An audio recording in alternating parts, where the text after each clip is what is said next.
Well, another day and another Sixers signing. And that's what happened today, even on an off day for us here at the PHLY Sixers podcast. Welcome to the PHLY Sixers podcast. This emergency pod is brought to you by Indeed. Listeners of the show will get a $75 sponsored job credit to get your jobs more visibility at Indeed.com/AllCity.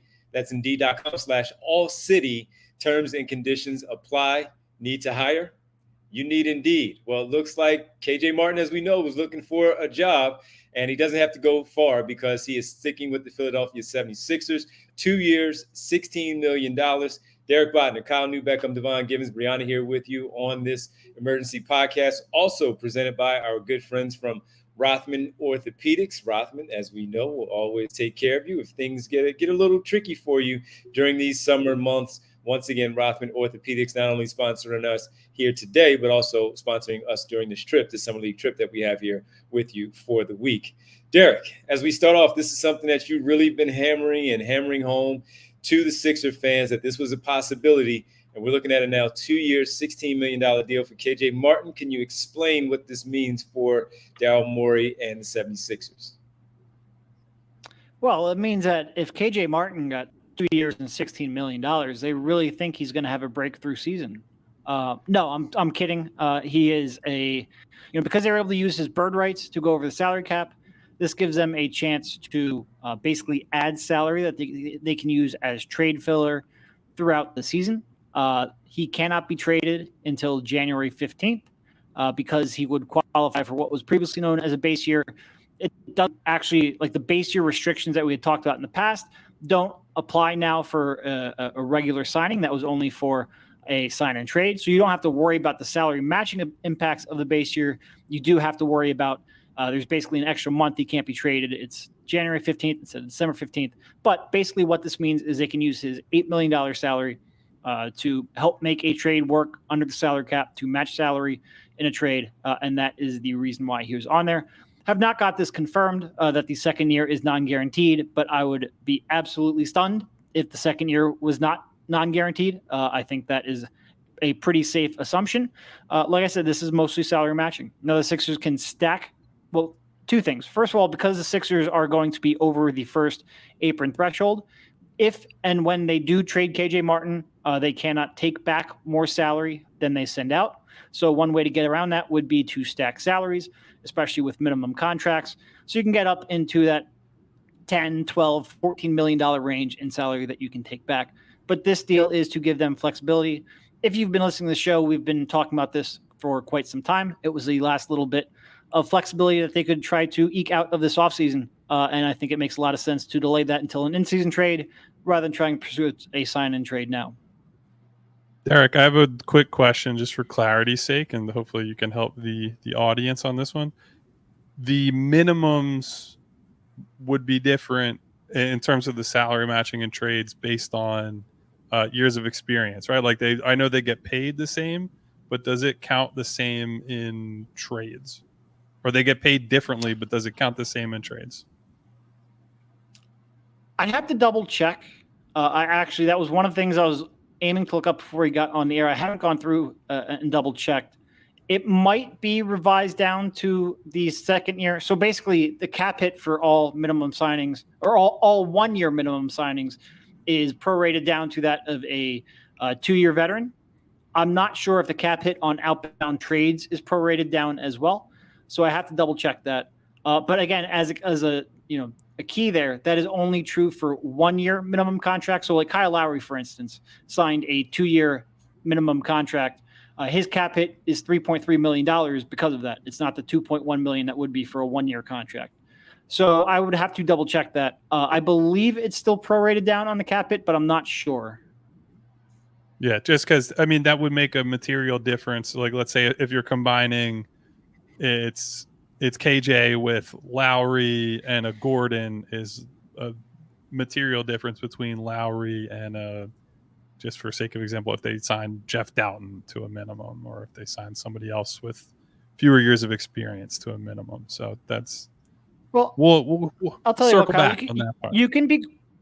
You can be quite loquacious. So why don't you talk about KJ Martin, the player, and what they can get out of him over the couple of months, and I'll look it up. Loquacious is a good vocab word. I appreciate that. See, I take you on a cultural experience, and we're heightening, we're elevating the show here at our new digs at Circa. Shout out to our friends at Circa, by the way.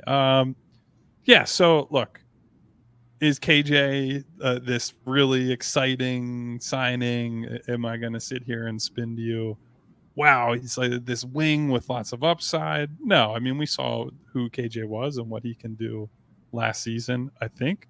But certainly, if you're looking at what they have on the roster, we've seen a lot of these smaller guards. They have the switchable wings in the starting lineup. He is a guy with real athletic tools, someone who can rebound, someone who you look at as, hey, maybe he can be a dirty work type of player. And last year we saw they used him. I mean, he was a small ball center at times. I'd say he's definitely a front court guy, will be kind of his slot in the lineup. Really, for him, the big thing is, can he ever shoot? Will he be a reliable shooter at any point? Because I think we've seen he can be a weapon from the dunker spot, right? Like sliding in from there on those little drop-off entry passes, and has the vertical explosion that he can get up and finish right away. So he's got some utility there. I'm not sure how much utility you can have in looks that have like Andre Drummond there. That'd be you're clogging spacing, and we'll see how that plays out. But that's kind of his role, is going to be that off-ball cutting and athleticism. Defensively, I don't think any of us were super encouraged by what he showed last year, but he has his moments, and I think, another year under Nick Nurse, surround him with maybe some more consistently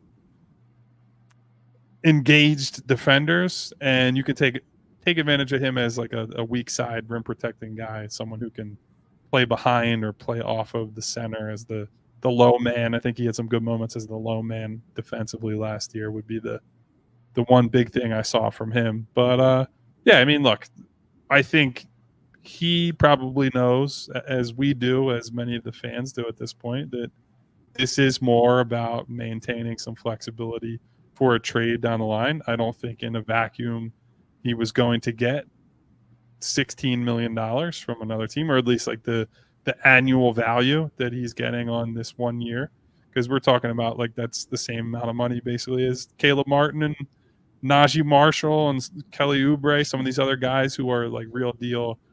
Either they're guys who are going to start, going to play big roles off the bench. So we'll see how it shakes out for him. My estimation would be he's probably going to compete with Ricky for a lot of the same minutes and opportunities. And I would personally rather bet on Ricky as the long-term developmental piece. But I think Nick Nurse showed a lot of last year that I think he prefers right now more of a known quantity in KJ. At least that's how it played out. So we'll see. I think it's going to be an important battle to watch as we hit training camp in late September, early October, and then certainly into the preseason. Yeah, that's where I was going to go. Back to where we were talking so much about Ricky Council getting some of those minutes, but we kept seeing KJ Martin step in before he did, and Nick Nurse clearly showed that he trusted KJ Martin in some of those spots way more than Ricky Council. So that's going to be a nice battle to watch during training camp once things roll around. But as far as the player goes, he does play hard. He goes out there and he does the dirty work, even at the smaller size that he is, playing in that front court. No real skill offensively by himself. He's offensive rebounding, maybe some lobs, some backdoor cuts, cut to the middle, maybe that little push shot that he has there, Isaiah Hartenstein style there in the paint, where he can get that shot off. But we know about his athleticism, running the floor, and willing to just stick his nose in there at all times and do so many of the things that we talk about players not wanting to do. So he's in the right place at the right time too, because as Derek was explaining this way before, Kyle, you just alluded to it with everything. Right place, right time for a player like this to get the same numbers that Kelly Oubre, KJ Martin, right now dealing with the same numbers as Najee Marshall, same with Caleb Martin. And he may not even play the same amount of minutes and quite possibly could be traded at some point during the season. So good for him to finally get a decent salary for him. But for right now, he still, I think, has some work to do. has some players to jump over to get some of those minutes. And if we've seen anything with Ricky Council, and at least hearing about what Ricky Council was doing so far earlier in the summer, he's going to have a challenge on his hands for those minutes that Nick Nurse is going to choose between those two, if that's the direction that he's going. Yeah, and two things related to that, Devon. One, I think one other thing that is worth being said about KJ, like, he generally plays hard, right? And I think if you're going to be in that bench energy utility guy type of role, you have to come in with the right approach, which is, I'm going to hit people, I'm going to go after rebounds, I'm going to die for loose balls. And I think generally KJ has the right mindset on that sort of stuff. The other thing, and not to give away some stuff, you'll see some videos, some more diehard content coming out of us in the coming days as we talk to the guys that are here in Vegas. I think Ricky is, already super motivated, trying to prove himself, that he knows it's an uphill battle for him to be a regular rotation guy. And with KJ coming back and presumably putting more pressure on him, I think this is going to add some more fuel to that fire. It should bring the best out of both guys, because none of these opportunities are guaranteed on a team that frankly has a strong starting five, has a couple of guys that are more than likely penciled into roles on the second unit. And so you have to get in where you fit in. And, whether we see one of them emerge consistently or it goes back and forth throughout the first half of the season before somebody outright wins a job, I think it'll bring the best out of both guys, hopefully. And that should be to the benefit of the team. Yeah, yep. I don't know. My control F foo failed. I'll get back to you. Yeah, but geez, I was as loquacious as you could ask me to be, and you're still struggling over there, Mr. Calculator. Well, with this one, Derek, there is one. Nope, go ahead. No, you go, because I'll save that question for after you're done. I was just going to say there is one obscure rule that may get misreported here. You can only aggregate one minimum salary in a trade from the end of the season until December 15th. But from December 15th on, you can aggregate multiples, so they can aggregate multiple minimum salary players. I just wanted to clarify that, but that wasn't the actual question I was trying to search, so I'm a failure. Not a failure, because you're going to be able to answer this question that I asked you. What do they have left now? Kyle Lowry yesterday, KJ Martin. Now their roster is starting to fill up. Nothing's left. Nothing. They're basically at 12 players on the roster. That's counting Adem Bona. They're right at the first apron threshold of $178.1 million. They can go over that currently because they haven't made a move that would restrict them. They obviously cannot, they have $11 or so million in space under the second apron. That's going to be a key one here going forward. But because they're going to be over the first apron, they cannot take, again, the key is that they cannot take back more in a trade for KJ than they send out. So that will be something to watch. All right. And Kyle, real fast, before we step away and finish for the day, we also have some news in the Atlantic Division with the New York Knicks. Jalen Brunson reportedly taking that deal that we talked about a few weeks back that we were like, there's no way he's going to take a pay cut and come back. And sure, he's going to look to help the team at some point, but he left a lot of money on the table. 4-year deal worth $158, I believe it was. Might be blanking on that number right now. But Kyle, he did take that number less than what we thought. Your thoughts? CJ McCollum, you are fired as president of the Players Association. I mean, so here's what I would say. I think if you look at it purely from the perspective of Jalen Brunson cares more about his friends and playing with his boys and trying to win sustainably, giving his team more flexibility moving forward to try to build the best team possible. I will always say that is admirable. The other side of it is I don't think athletes should have to choose between making the most money they can during the short window they have to play and being on a team that can sustain their greatness, right? Like I don't like that is a choice that gets put on the players who, despite the fact that they're making way more money than all of us, all the people watching this show, et cetera, they make far less money or have far less money than the owners do.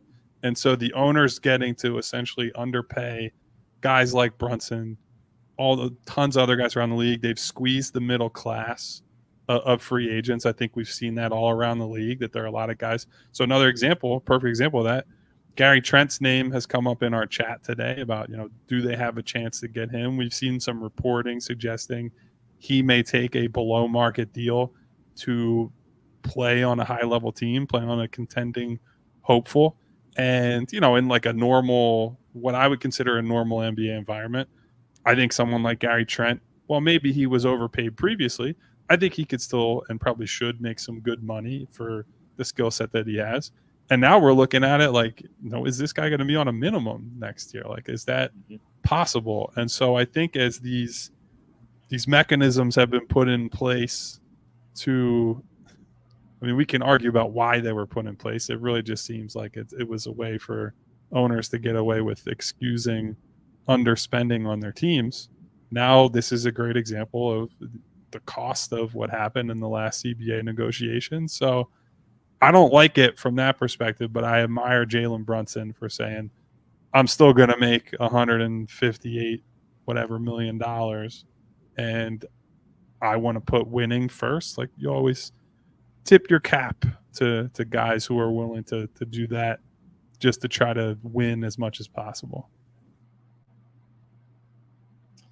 Well, it was 156.5 according to reports. So that's a big number, but it could have been even larger. And he decided, to your point, take a little bit less to help out the team going forward.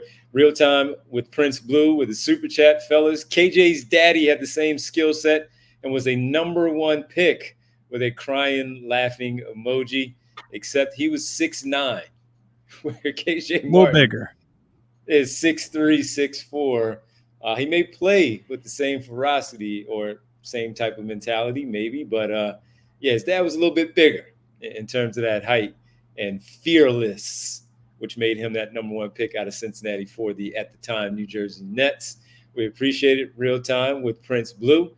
And his dad was actually talking about that. I saw a video. I remember he was sitting with Gilbert Arenas and he was talking on the phone, speaking about this contract about a week ago. Something along those lines of what things might look like. And Derek, you had it first. You even beat his dad to the punch since you were talking about it a couple of weeks earlier. So good on you. Yeah, I mean, certainly I think other people were bringing it up, but it was something that once you saw it, it just made perfect sense. And I would have been shocked if Daryl Morey would have let this opportunity slip by him. It is tough to find ways to get some flexibility here, and this was one they had to capitalize on. Well, the Philadelphia 76er fans seem to be warming up to the things that Daryl Morey has done so far this summer. So with the resume that he is building now, maybe they'll back off just a little bit for at least the start of the season and evaluating him in a tougher way, as they tend to do with Daryl Morey. And with that resume that Daryl Morey is building and ingratiating himself a little bit more with the fans, this episode has been brought to you by our good friends from Indeed. And listeners of this show will get a $75 sponsored job credit to get your jobs more visibility at Indeed.com/AllCity. That's Indeed.com/AllCity. Terms and conditions apply. Need to hire? Well, you need Indeed. And we're also brought to you by, once again, our good friends from Rothman Orthopedics, taking care of us while we're on our Summer League trip here for Las Vegas. Game 1 for the Summer Sixers here in Las Vegas, Saturday night. And we'll be able to talk to you tomorrow at 2 o'clock before the game. So we'll talk to you before the game. Some weekend Sixers content from us. We'll talk to you tomorrow at 2 o'clock. And we'll get to you on Sunday, breaking down the game a little bit. Watch out for some content that, as Kyle said, that we have coming for you here shortly. But we're having a good time out here, and we hope that we can continue to do so here going forward.